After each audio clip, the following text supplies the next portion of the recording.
Salut, j'espère que vous allez bien. J'espère que vous entendez bien ma voix. Aujourd'hui, nous continuons dans la thématique d'hier, dans la thématique de la vente. Nous continuons aujourd'hui avec la vente. Hier, nous avons, dans la vente et la persuasion, hier, nous avons vu 5 astuces et 5 techniques de persuasion. Sur les 17, aujourd'hui, nous allons encore découvrir 5 autres techniques de persuasion. La première technique de persuasion, je dirais, c'est la reconnaissance. Soyez reconnaissant. Dites merci à vos clients. Dites merci à vos prospects pour avoir acheté chez vous. Dites-lui merci. Montrez votre gratitude pour tout ce qu'elle fait pour vous. Les gens sont plus disposés. Les gens accordent plus de temps. Les gens sont plus touchés quand vous les remerciez ou quand vous leur faites des compliments sincères. Ils sont plus disposés à accorder leur confiance à ceux qui les font sentir bien. Donc, faites-les sentir bien. Montrez-leur que ce qu'ils vous font, c'est quelque chose d'agréable qui vous fait plaisir. Même si ce n'est pas grand-chose, mais c'est quelque chose quand même. Complimentez-les sincèrement. Ils vous seront forcément reconnaissants. Comment le faire par exemple? Remerciez-les le plus souvent pour tout ce qu'ils vous font. Moi, je le fais généralement quand les gens achètent par exemple mes produits, mes formations en ligne. Je les remercie chaque fois que je le peux pour avoir acheté en ligne. D'accord? Acheter mes formations, m'avoir fait confiance, ça vous rend beaucoup plus crédible. Donc, la première clé aujourd'hui, on va voir la reconnaissance. Mais sixième clé, la reconnaissance. Septième clé, fixez-vous des espérances et dépassez-les. Fixez-vous des espérances et dépassez-les. Qu'est-ce qu'il y a de plus bien, de plus satisfaisant, de plus intéressant que d'aller au-delà des attentes du client? Exprès, moi je fais un certain nombre de choses. Exprès, par exemple, je ne dis pas tout dans mes propositions de valeur. Lorsque je veux vendre un produit ou un service, je ne mets pas tout ce que je vais offrir dedans. Je mets le strict minimum et je laisse une partie comme mystère. Du coup, je surprends le client agréablement. Je fais au-delà de ce qu'il attend, de ce pourquoi il a payé.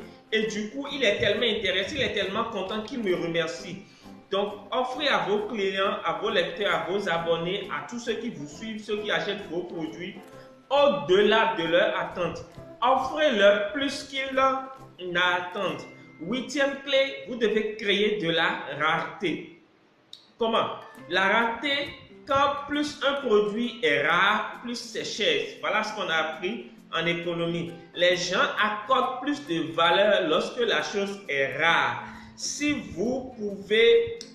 ne sont pas motivés maintenant, si votre produit ne leur procure pas de plaisir maintenant, ça ne va pas leur procurer du plaisir plus tard. Ça veut dire quoi? Ça veut dire que vous devez faire en sorte que votre produit soit rare, soit de par sa qualité ou soit de par sa quantité. Moi, par exemple, lorsque je veux vendre des formations, lorsque je veux concevoir des formations, j'essaie de faire en sorte que la formation soit unique sur le marché francophone.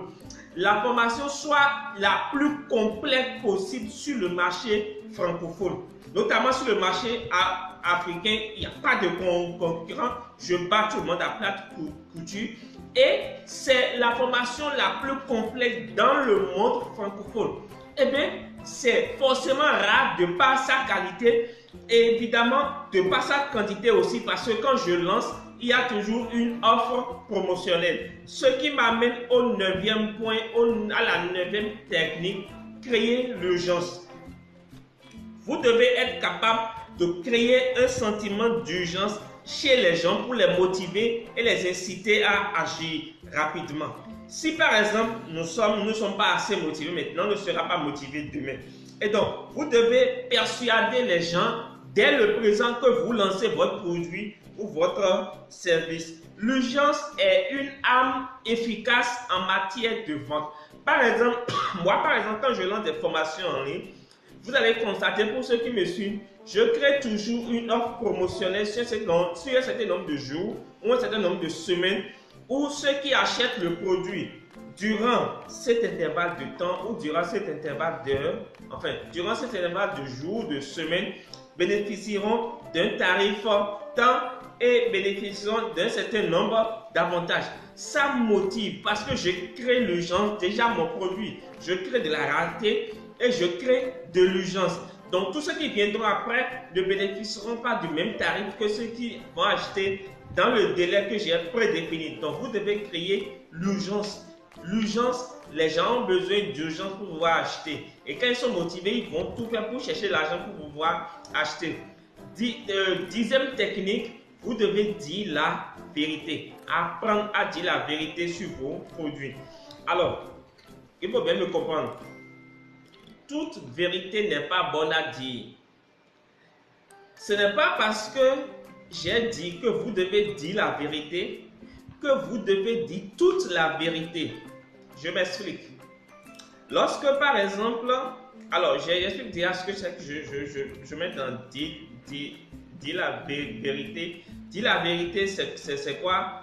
Dire la vérité sur votre produit tel qu'il est. D'accord? Si par exemple votre produit est mauvais, dites que c'est mauvais. D'accord? Alors, je vais vous donner un exemple terre à terre pour un produit physique. Prenons par exemple une pile que vous voulez vendre. Et vous savez que la pile est à 2 jours de sa date de péremption, c'est-à-dire de sa date où elle ne va plus travailler. Et vous tombez sur un client qui veut acheter votre pile et qui dit qu'il veut acheter une pile de qualité. Qu'est-ce que vous faites en réalité? Vous ne lui dites pas que la pile va se gâter dans 2 jours. Tu dis, bon, mon frère, voilà le produit que j'ai à tel prix. Tu l'achètes avec toutes les conséquences qu'il y a autour. Il se peut qu'au bout de quelques jours, ça ne fonctionne plus, mais je te le vends à tel prix parce que, évidemment, il y a ce risque, d'accord, que ça ne fonctionne pas. Donc, toi, soit tu achètes à tel prix avec toutes les conséquences qui vont avec, ou tu achètes ailleurs, ou tu achètes tel produit à un prix élevé avec toutes les qualités qui vont avec. Donc, c'est toi qui fais le choix. Et donc, l'une des meilleures techniques pour persuader en définitive, c'est de lui dire les choses sur lui-même et de lui dire les choses de telle façon que, de la façon où personne n'ose le lui dire. Comme vous le lui dites. Dites-lui la vérité sur lui-même. Faites-lui un diagnostic de sa vie et proposez-lui le produit ou le service dans les normes. Ok? Et donc, le principal sujet, c'est ça en réalité. Et donc, ne lui dites pas toute la vérité. Enfin, mettez-y la forme. C'est ça que je veux dire.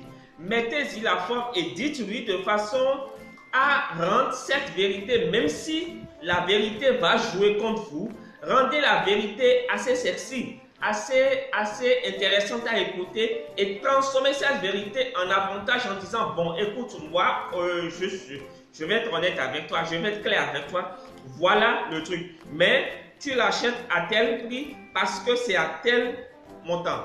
Il y a une histoire, il y a une entreprise qui vendait des pommes en Europe et un jour, ils ont acheté beaucoup de pommes et la pomme est gâtée. Je ne me rappelle plus du nom de l'entreprise. Toutes les pommes sont gâtées. Et qu'est-ce qu'ils ont fait? Eh bien, le directeur marketing a fait une publicité à la télé et a dit, bon, nous vendons des pommes qui sont pourries, gâtées. Mais nous vous les vendons à tel prix. Si vous voulez l'acheter, voilà, passez à notre bureau l'acheter. Mais des pommes pourries, voilà les utilisations que vous pouvez en faire. C'était largement suffisant pour lui. Dès le lendemain, il y avait un monde dans l'entreprise qui était prêt à acheter des pommes gâtées à un prix fracassé, dérisoire, mais pour une utilisation, voilà. Donc, trouvez le juste milieu, dites la vérité aux gens dans la vente de vos produits. J'espère que vous avez aimé cette vidéo. Si vous avez aimé, abonnez-vous, aimez la vidéo, commentez, abonnez-vous, partagez. On se donne rendez-vous demain pour une vidéo encore plus intéressante, plus conséquente. Ciao!